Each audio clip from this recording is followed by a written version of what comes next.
Bonsoir à tous. On est ravis d'être là ce soir à l'occasion de cette conférence qui a lieu à l'occasion de sensibilisation aux pathologies masculines. C'est un petit peu le pendant d'Octobre Rose, mais pour les pathologies masculines. Et comme vous le savez, autant chez les femmes, finalement, il y a cette étude avec son gynécologue de faire du dépistage, de prendre soin de soi. Autant c'est quelque chose qui est finalement beaucoup tabou chez les hommes. On a voulu, avec mes collègues du service de biologie, cette conférence qui a visé le public, pour voir comment est-ce qu'on peut ensemble développer un peu ces tabous et quels sont les points importants et qui vont vous amener à aller parler à votre médecin ou à l'écouter. On a posé plusieurs questions que peuvent se poser les hommes, pas forcément parler avec leur médecin traitant, avec un neurologue. La première question, c'est le PSA. Le PSA, c'est qu'on entend, il y a un homme potentiellement autour de la cinquantaine. Que c'est le PSA? Est-ce que c'est pour moi? Dans quel cas est-ce qu'on peut être amené à parler de ce PSA? Alors, quand on parle de PSA, il n'est pas possible de ne pas parler de cancer de la prostate. Alors, le cancer de la prostate, c'est un cancer qui est très fréquent. C'est le premier cancer de l'homme en France et c'est la troisième cause de mortalité par cancer chez l'homme. Ça représente environ 8 à 9 000 décès par an. À titre de comparaison, chaque année en France, il y a entre 3 et 4 000 décès sur les routes. Donc on voit tout ce qui est déployé pour prévenir ces 3 à 4 000 décès. On a beaucoup de travail pour prévenir la mortalité du cancer de la prostate. Alors le cancer de la prostate, aujourd'hui, comment est-ce qu'on le découvre en France? Dans 90% des cas, on va le découvrir de manière assez précoce, à un stade où il est encore localisé dans la prostate, on peut encore le guérir. On va faire ça, une stratégie qu'on appelle la détection. On va faire une prise de sang, doser ce fameux PSA. PSA, ça veut dire petit gène spécifique de la prostate. Et grâce à ce PSA, on va pouvoir aller détecter les hommes qui sont à risque d'avoir un cancer de la prostate et dans certains cas trouver un cancer de la prostate à un stade où on peut le guérir. Dans cette stratégie, il va aussi intervenir le toucher rectal. Le toucher rectal, c'est un peu quelque chose de tabou. Et parfois, la peur de devoir avoir un toucher rectal ou d'être mal à l'aise peut amener à ne pas vouloir avoir ces techniques. Ce qu'il faut savoir, c'est que le toucher rectal, à un moment, il va probablement être nécessaire, mais il n'est pas du tout indispensable de pouvoir. On va beaucoup utiliser aujourd'hui le test dans cette stratégie de dépistage. C'est vraiment quelque chose qui ne doit pas bloquer les hommes. Et malheureusement, dans environ 10% des cas, on va détecter le cancer avec beaucoup de symptômes. Soit parce qu'il y a une très grosse gêne urinaire, et mon collègue de Saint-Rapin en parle juste après. Mais ça reste rare, hein, la gêne urinaire, en général, on va plutôt l'attribuer à une cause. Soit parce qu'il y a des douleurs au niveau des os quand il y a une métastase, et là, malheureusement, à ce stade-là, on peut plus guérir le cancer. Alors, vous l'avez compris, le PSA, qu'est-ce que c'est? C'est un simple test sanguin qui va nous permettre d'estimer le risque d'un homme d'avoir ou d'être un jour porteur d'un cancer de la prostate. Alors, ce qu'il faut savoir, c'est que ce taux, il n'y a pas vraiment de valeur normale. Les laboratoires, ils vont nous donner un seuil, et globalement, il va nous falloir d'autres informations pour interpréter. Premier message, si on a un PSA et qu'elle est dans des valeurs un peu considérées anormales ou un point équivalent, il ne faut pas s'affoler. Il y a d'autres raisons qui peuvent faire que ce PSA peut être développé, notamment l'augmentation de taille de la prostate, bénigne de la prostate, on va juste après, des infections, ou parfois un blocage urinaire, par exemple, des urinaires importants, peut être à l'origine d'une élévation du PSA. Une PSA élevée ne veut pas forcément dire cancer. Alors, je vous ai dit qu'on allait utiliser ce test pour finalement, chez qui est-ce qu'on peut la proposer? Alors, plus fréquemment, il y a un anniversaire qui est facile à retenir globalement, c'est 5 ans. Voilà, il faut proposer à partir de 5 ans. Alors, en France, il n'y a pas de dépistage organisé du cancer de la prostate. Les ne reçoivent pas une invitation dans leur boîte de lettres leur proposant de faire ce test de dépistage. C'est basé sur une discussion entre, en général, le médecin traitant et le patient qui va proposer fait ce test pour estimer le cancer de la peau. On estime qu'on commence ce pistage aux alentours de 5 ans. Après, on va le faire de manière régulière. On considère aujourd'hui qu'on fait à peu près 77 ans. C'est la fenêtre d'âge dans laquelle on va rendre service aux hommes si on détecte quelque chose de manière précoce. Alors, ce qu'il faut savoir, c'est que 50 ans, c'est une date qui est facile à retenir. Elle n'est pas valable pour absolument tout le monde. Dans certains cas, on va chercher à faire le dosage même plus tôt. Et chez c'est des hommes qui sont particulièrement à risque de cancer de la prostate et de cancer agressif, et notamment des hommes qui ont dans leur famille beaucoup de personnes qui ont eu un cancer de la prostate, des femmes qui ont eu des cancers du sein, des cancers de l'ovaire. Attention, ces hommes, ils sont à risque de faire un cancer très jeune, et parfois on va commencer bien plus tôt, on commence 10 ans avant le premier cas dans la famille.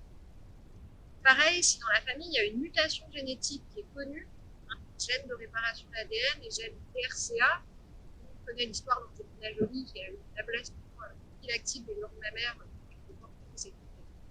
Chez les hommes, ça peut prédisposer à des cancers de prostate beaucoup plus jeunes et commencer le dépistage parfois très tôt, des 40-45 ans. Et puis, il y a dans certaines conditions des patients, notamment aux Antilles, qui sont exposés à un pesticide bananier qui s'appelle le chlordécone. Pour être aussi des hommes qui ont un risque, on va proposer de dépistage. Alors, aujourd'hui, des urologues parlent du dépistage du cancer de la prostate. Souvent, on nous répond oui, mais nous, on a entendu parler de cette polémique, où les hommes étaient dépistés, et puis ils étaient traités, et en fait, ils ne savaient pas comment dépister. Il y a juste deux messages très simples. En gros, par rapport à cette époque où effectivement il y avait des polémiques, où le PSA est arrivé, les choses ont totalement changé. Aujourd'hui, on a de nouveaux examens, dont l'IRM de la prostate. Certains vont vraiment aller plus loin, faire des prélèvements. Et dans certains cas, si on ne répond pas aux critères, on va proposer ce qu'on appelle une surveillance active. Ce n'est pas une absence de traitement, c'est juste qu'on surveille la maladie, savoir si effectivement elle a besoin d'être traitée ou pas en prenant un petit peu de temps pour la médecine. Voilà, donc des messages clés. Le PSA, ça sert à détecter précocement le cancer de la prostate. Si on ne détecte pas précocement, ça ne peut plus guérir. Il va simplement indiquer un risque d'avoir ou d'avoir un cancer, il ne faut pas forcément dire qu'un PSA a un cancer. Et en France, les stratégies de dépistage anticancéreuses peuvent être adaptées en fonction de l'histologie. Donc le message, c'est vraiment, si vous avez 50 ans ou que vous avez une famille avec des hommes qui ont des cancers de la prostate, des femmes qui ont des cancers du sein, vous parlez à votre médecin de ce dépistage, que vous allez vraiment bénéficier d'un. Alors, deuxième sujet ce soir en ce qui me concerne, c'était la question du sang dans les urines. Hein, c'est un autre symptôme que peuvent présenter les hommes. Là, on va être envisagé, mais pas toujours. La situation où on se dit, oulala, j'avais du sang dans la cuvette, il faut m'inquiéter, c'est rentré dans l'ordre, c'est peut-être pas grand-chose. Alors, c'est encore une fois les Canadiens qui font les meilleures illustrations pour les pathologies urologiques. J'en aurai un autre exemple juste après. Mais en gros, voilà. Alors l'urine, il faut savoir que normalement, ça peut avoir des aspects très variés. De quasiment clair comme de l'eau à beaucoup plus sombre, vraiment déshydraté. En revanche, ce qui n'est pas normal, c'est quand l'urine est vraiment rouge. Et a fortiori, s'il y a des caillots dans les urines, hein, des petites sanguines noires, qui parfois ont un peu de mal à passer, ça, c'est des choses qui ne sont pas considérées comme normales. Les trois pots que vous avez en haut à gauche, variation de l'aspect normal des urines. Alors, pourquoi est-ce que c'est pas normal? Parce que le sang dans les urines, ça peut indiquer la présence d'un cancer de la vessie. Le cancer de la vessie, c'est une maladie rare, rapidement, qui détecte rapidement. Il peut y avoir d'autres causes de sang dans les urines. Si jamais c'est un cancer de la vessie, il faut faire beaucoup à ne pas le détecter. Alors, dans quel cas est-ce qu'on est à un risque d'avoir un cancer de la vessie?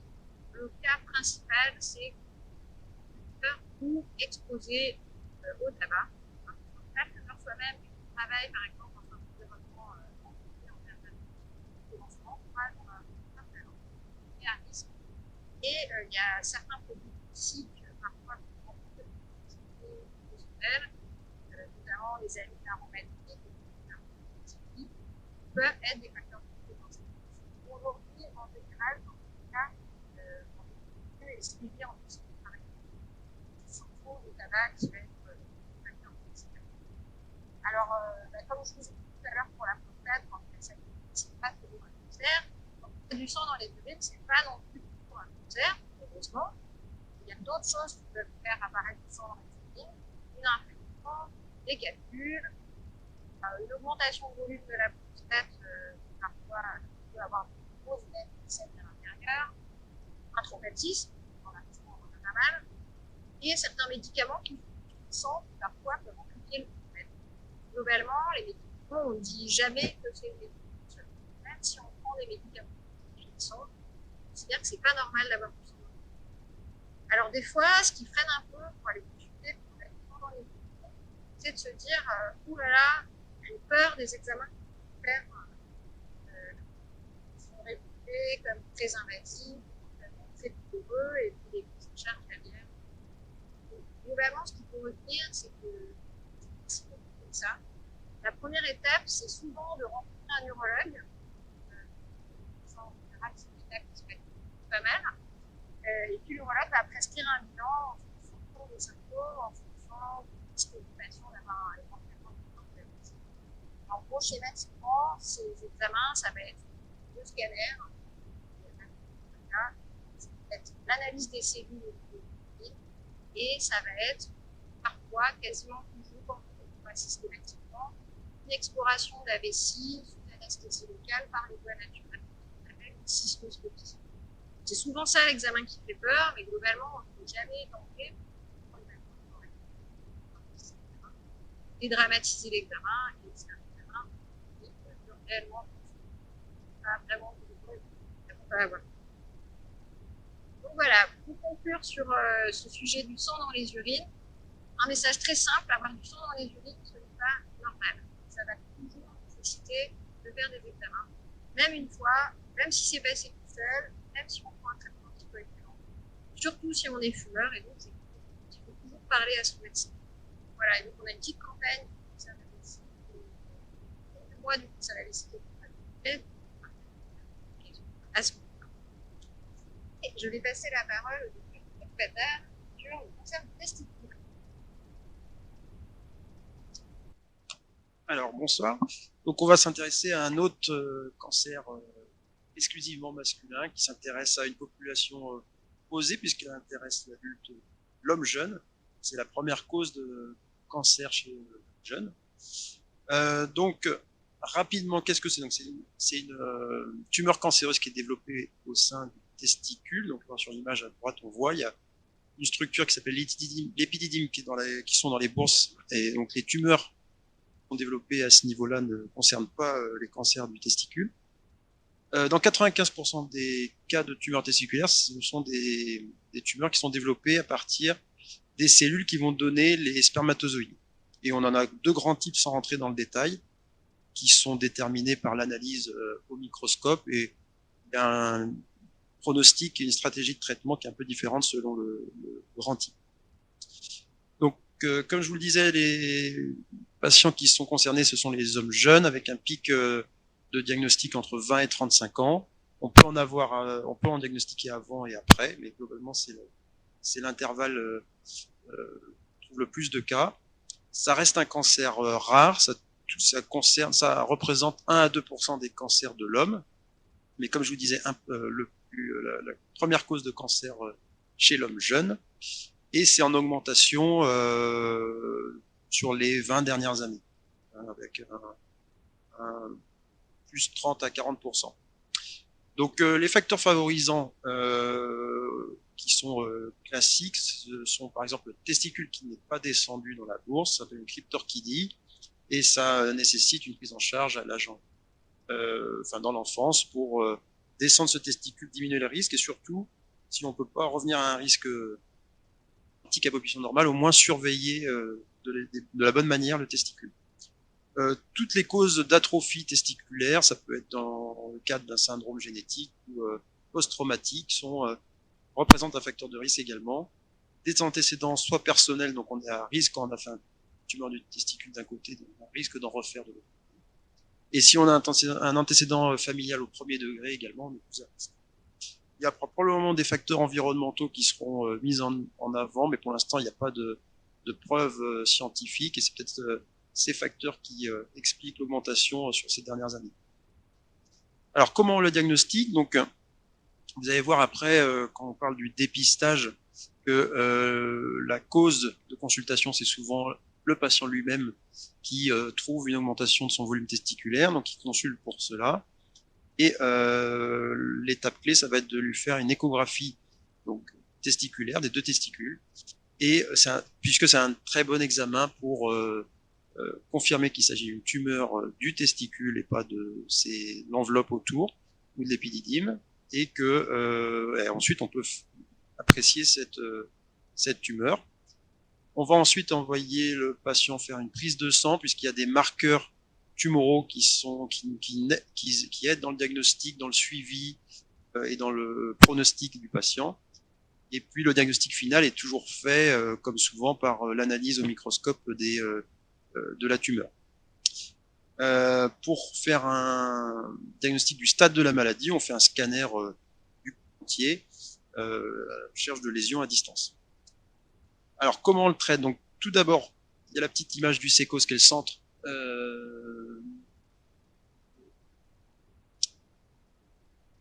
d'étude et de conservation des spermatozoïdes. Donc, il s'agit d'adultes jeunes qui ont un âge de procréer. On va toucher au système de la reproduction. Donc, il faut systématiquement envoyer ces patients au sécos pour conserver des spermatozoïdes. Ensuite, deuxième information, c'est le cancer qu'on sait guérir le mieux, avec plus de 90% de guérison, tout stade confondu, et notamment dans les formes précoces. Dans le traitement, il y aura systématiquement une ablation totale du testicule, donc ça fera le diagnostic et en même temps le traitement dans la majorité des cas.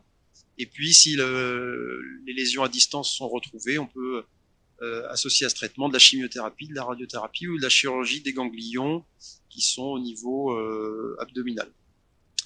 Et le suivi dans ces maladies est très important, avec des prises de sang où on redose les marqueurs régulièrement et des scanners aussi régulièrement.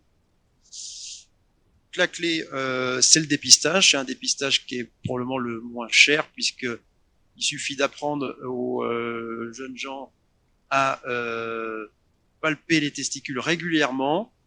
On recommande, enfin ça c'est la société canadienne qui recommande de le faire une fois par mois. Et donc on va voir la petite vidéo. Mais globalement, les Canadiens ils sont forts pour les phrases choc avec sur le site national. Prenez vos couilles en main pour sauver des vies. Voilà, pour vraiment insister sur le fait que le seul moyen de diagnostiquer et de traiter ces patients à temps, c'est de les sensibiliser à l'autopalpation.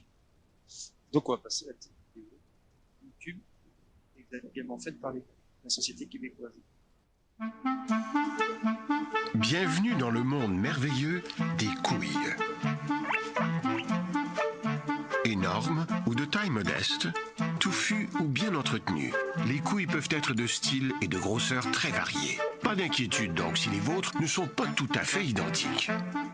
Vos couilles sont fragiles et il est important de les examiner une fois par mois pour détecter le moindre problème. Devant un miroir, observez vos couilles pour voir si elles semblent enflées. Placez vos doigts sous votre couille avec votre pouce sur le dessus et exercez une légère pression. Faites doucement rouler votre couille entre votre pouce et vos doigts. Cette opération ne devrait pas être douloureuse. Palpez ainsi toute la surface de votre couille et recommencez l'examen pour votre deuxième couille. Et voilà, des couilles en pleine santé. Il faut sensibiliser dès l'adolescence, dès l'âge de la puberté, au moins pour avoir un repère de la palpation des testicules et savoir quand ça devient normal et quand il y a un changement. Donc dès l'âge de la puberté.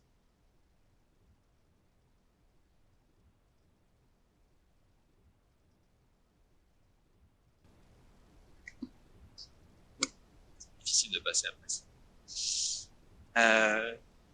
Je vais faire Sarrazin et je vais vous parler des problèmes urinaires et des questions que poser des patients qu'on voit fréquemment en consultation. J'ai des problèmes urinaires, sous-entendu des symptômes urinaires, que j'ai un cancer. Pour détailler un petit peu ces différentes notions, il me paraît important de faire un petit pas en arrière, de bien comprendre ce que c'est que l'appareil urinaire, qui peut expliquer ces symptômes. L'appareil urinaire a pour rôle de produire, de stocker et d'éliminer l'urine, et il est constitué d'organes producteurs, que sont les reins, conduits intérieurs qui servent à transporter l'urine depuis les reins vers le réservoir qui s'appelle la vessie, un robinet qui ferme la vessie qui s'appelle le sphincter, et un conduit qui amène l'urine depuis la vessie vers l'extérieur, c'est l'urine. Notez la position entre chute immédiate sous la vessie de la prostate chez l'homme. Le cycle mictionnel, ça concerne le bas appareil urinaire et ça se déroule en deux phases. La première phase, celle qui dure le plus de temps, c'est la phase de remplissage. 99,9% du temps. Ce remplissage doit se faire sans fuite, sans incontinence, il n'y a pas de perte d'urine. Ça doit se faire également sans gêne, sans inconfort, sans douleur et sans sensation d'urgence, c'est-à-dire besoin d'urgence. Dans 0,1% des cas, c'est vrai que c'est 1% du temps, c'est la phase de vidange de la vessie, et cette vidange doit être en condition, elle doit être volontaire et adaptée, et que doit se dérouler quand on le souhaite, c'est-à-dire le plus près. Cette mission doit être rapide, complète, il ne doit rien rester dans la vessie, sans effort, pas besoin de ça. Plutôt, relaxation. Quand on parle de symptômes urinaires, on parle de symptômes qui peuvent se dérouler soit entre les mictions, c'est-à-dire la phase de remplissage, et les symptômes les plus fréquents, ce sont les mictions fréquents, l'augmentation du nombre de mictions de jour et de nuit, ça peut être des réveils qui sont fréquents, des urgences, ce sont des besoins qui viennent comme un coup de tonnerre. On est vaqué à nos occupations et d'un coup d'un seul, on doit se précipiter aux toilettes. On vient sans prévenir. Ça surprend. Ensuite, ce sont les pertes de goût et les douleurs, les inconforts. Tout ça ce sont des symptômes qui surviennent entre les mictions. Les symptômes, on peut également les constater quand on dit. Ce sont les symptômes de la phase de vidange et ces symptômes sont le G faible, le G évident, le G un peu en arrosoir, nécessité de pousser pour faire les brûlures quand on le fait. Alors, vous me posez cette question. J'ai des symptômes urinaires, sachez que vous n'êtes pas seul. Pas seul, pourquoi? Parce que les symptômes urinaires, c'est très fréquent et la fréquence a tendance à augmenter avec l'âge. Si on regarde cette étude publiée en 2010 qui concernait plus de 1000 hommes de catégories d'âge différents, on voyait que la fréquence des symptômes urinaires chez ces hommes augmentait progressivement avec l'âge jusqu'à atteindre près d'un tiers de la population. Mais ces symptômes urinaires et qui vous posez la question si vous avez un cancer, là, vous n'êtes pas seul, parce que la première motivation pour aller consulter un praticien chez les hommes présentant les symptômes de l'appareil urinaire, c'est la peur d'un cancer. Ça survient avant la gêne générée par les symptômes et avant la perturbation du sommeil. Bon, l'idée de ce topo, c'est quand même un petit peu de tordre beaucoup à tout ça. Les symptômes urinaires, ils ont des causes multiples. Et du coup, ces causes, elles peuvent s'associer. Les causes les plus fréquentes, c'est essentiellement l'obstruction prostatique, l'hyperactivité de la vessie, l'excès de production d'urine. Et dans ces cas-là, la fréquence des symptômes urinaires liés à un cancer, c'est extrêmement faible.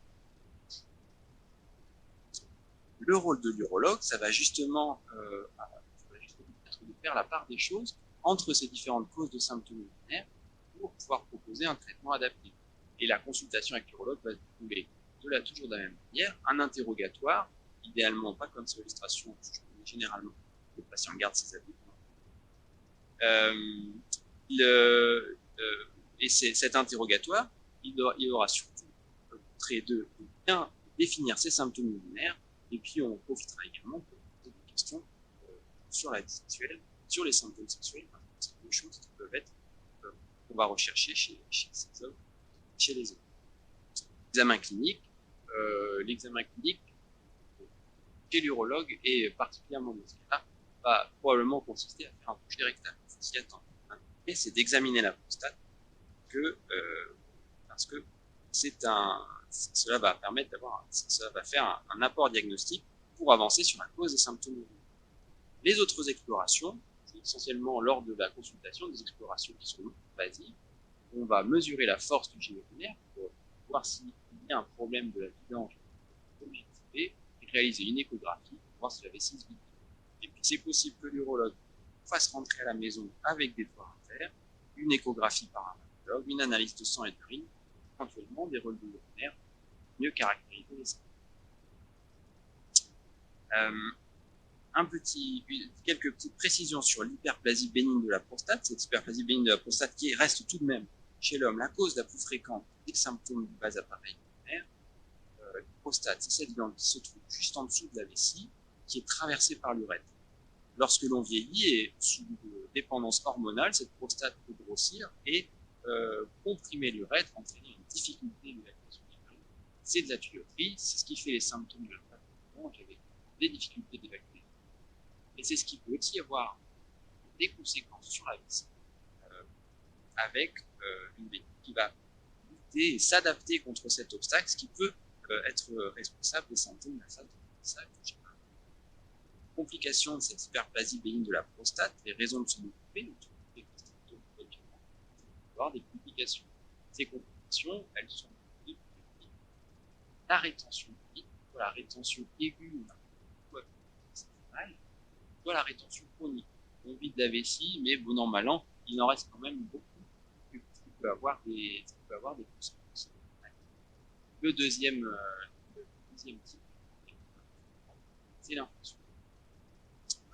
On a de la fièvre, on a du mal à faire pipi, ça brûle quand il faut prendre des antibiotiques. Et c'est favorisé par l'hyperplasie. Pour c'est les choses. Pas de relation entre l'hyperplasie bénigne de prostate et l'hyperplasie bénigne de prostate, pas un état précancéreux, il n'y a pas d'évolution de cette hyperplasie bénigne de prostate vers le cancer. Ce qu'on cherche à traiter quand on traite l'hyperplasie de la prostate, c'est les symptômes, et on essaye de prévenir les complications. En aucun cas, on essaye d'éviter l'évolution vers le cancer, puisque ça n'est pas l'évolution de la maladie. Pour finir, si vous êtes gêné par vos symptômes urinaires, sachez qu'il y a des solutions à portée de main que vous pouvez appliquer chez vous et sans avoir besoin d'un urologue. La première chose, c'est d'adapter les boissons. Et adapter ces boissons, ça se fait en normalisant leur quantité, voire à 1,5 et 2 litres d'eau par jour, essentiellement. D'éviter, si on a des symptômes, si on a des émissions fréquentes, des émissions comme la caféine, le soda, d'éviter de boire le soir si on est réveillé, si on est gêné par les autres solutions qu'on peut avoir, c'est la rééducation de la vessie. Si on est gêné par des mictions fréquentes, il faut éviter les mictions par position et se forcer à se retenir, se forcer à espacer un petit peu les mictions pour réhabituer la vessie à ce moment-là. C'est déjà. Les études mictionnelles, ça concerne la miction, c'est plus une relaxation, un effort. On doit bien se relâcher pour bien faire. Le sphincter se relâche, la vessie se contracte. Mais c'est pas le ventre qui force pour évacuer les urines. Il faut bien se relâcher et faire pipi en deux temps, c'est-à-dire les deux temps à un éventuel deuxième jet en restant sur les toilettes quelques minutes de plus. Et puis, et égard à cette proximité, si un de ces organes est fait plein, c'est pas tout. J'en ai fini.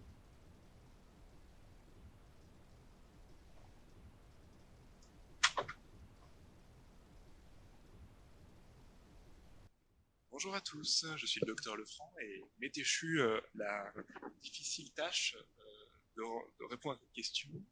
Dysfonction érectile, docteur, c'est la panne.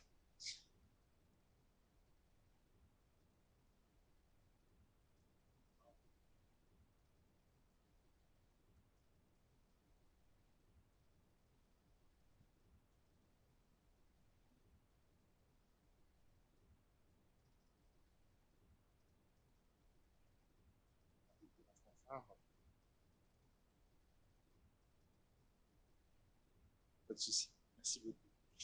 Alors, qu'est-ce que la dysfonction érectile? La dysfonction érectile est l'incapacité persistante ou répétée d'obtenir ou de maintenir une érection suffisante pour permettre une activité sexuelle satisfaisante.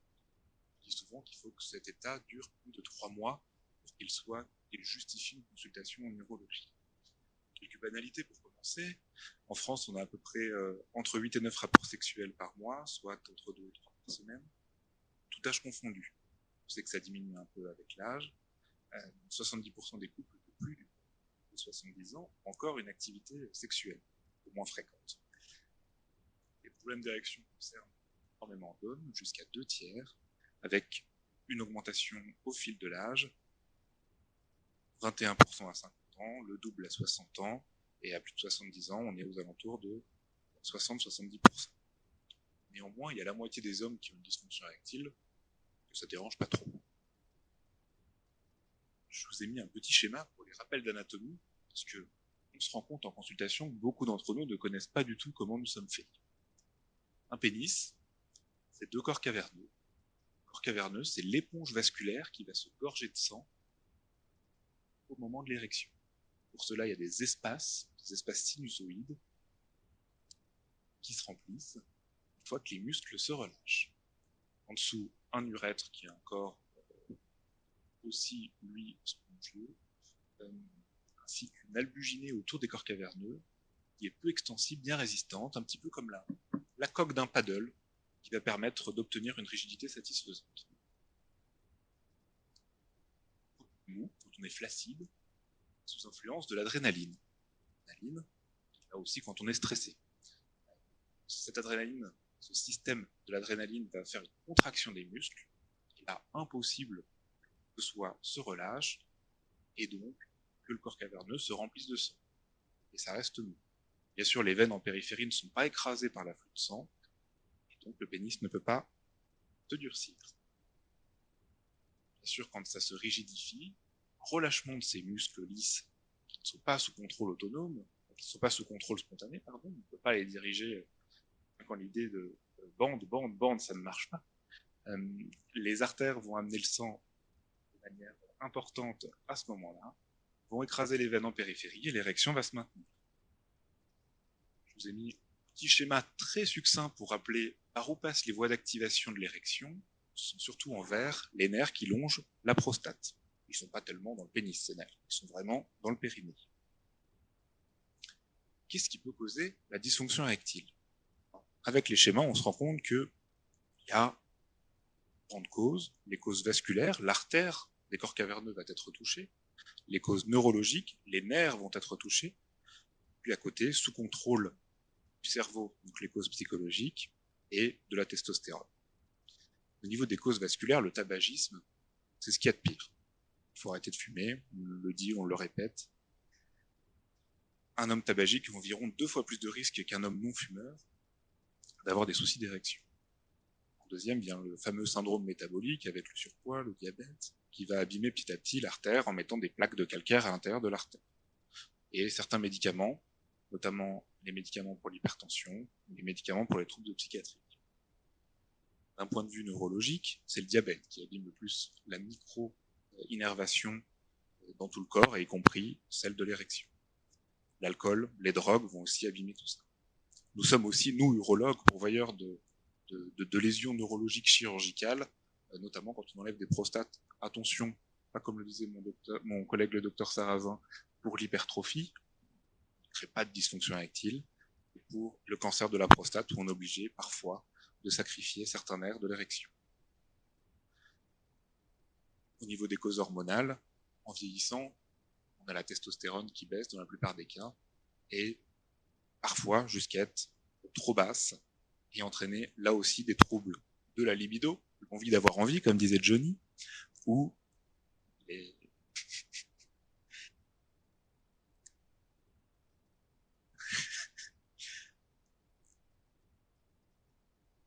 les prises de stéroïdes vont aussi entraîner des soucis, notamment les patients qui recherchent des performances musculaires.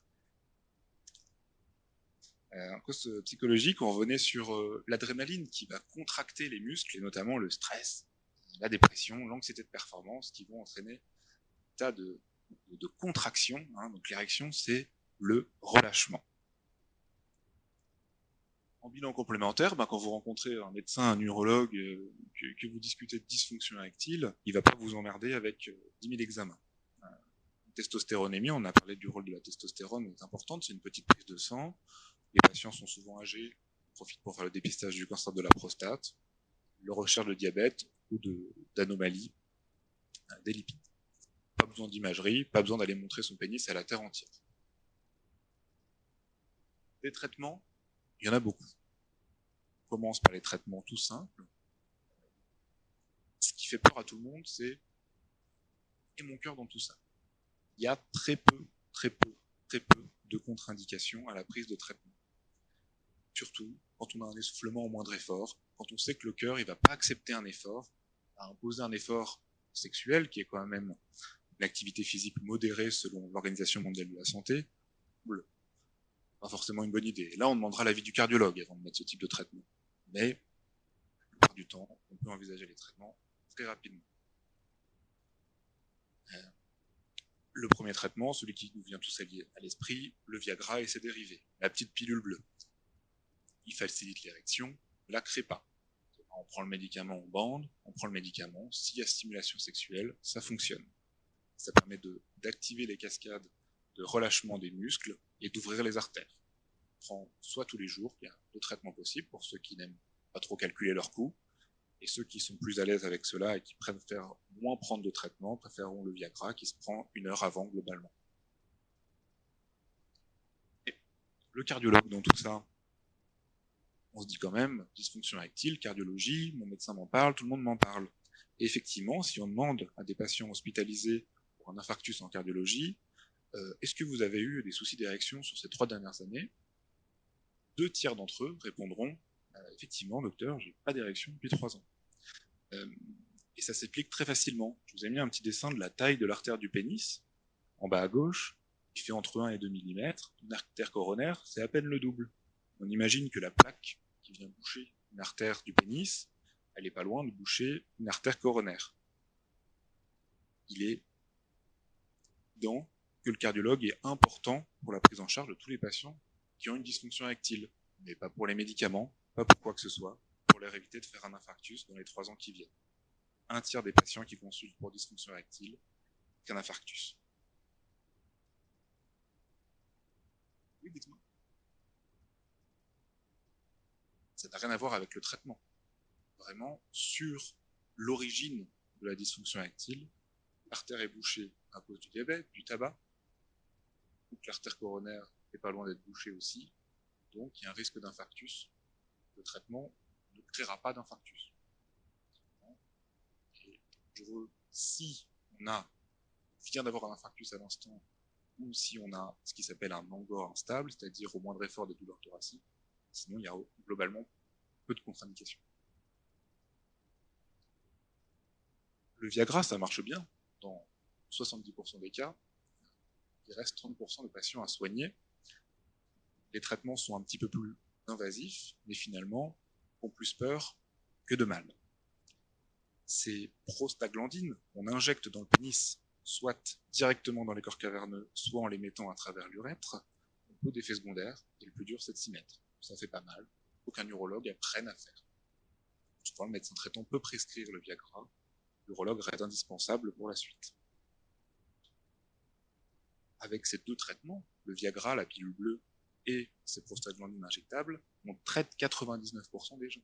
Il ne reste plus qu'1% des gens pour lesquels on peut proposer des traitements instrumentaux, le vacuum, c'est une pompe à vide qui va permettre d'amener du sang qui n'est pas artériel, qui est veineux dans le pénis, qui permet d'avoir un rapport sexuel d'une demi-heure tout à fait satisfaisant, sans l'aide de thérapie médicamenteuse, ce qui a un côté pratique pour beaucoup d'entre eux.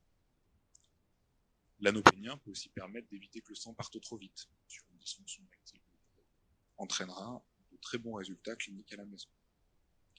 Et enfin, si tout ça, ça ne suffit pas, on peut discuter d'installer un implant pénien dans le pénis. C'est un implant en 3 compartiments, dont une partie à l'intérieur des corps caverneux qui est gonflable avec de l'eau, qui donne une satisfaction importante des patients. Encore une fois, Le plus dur, c'est de passer le cap. Je vous remercie pour votre attention.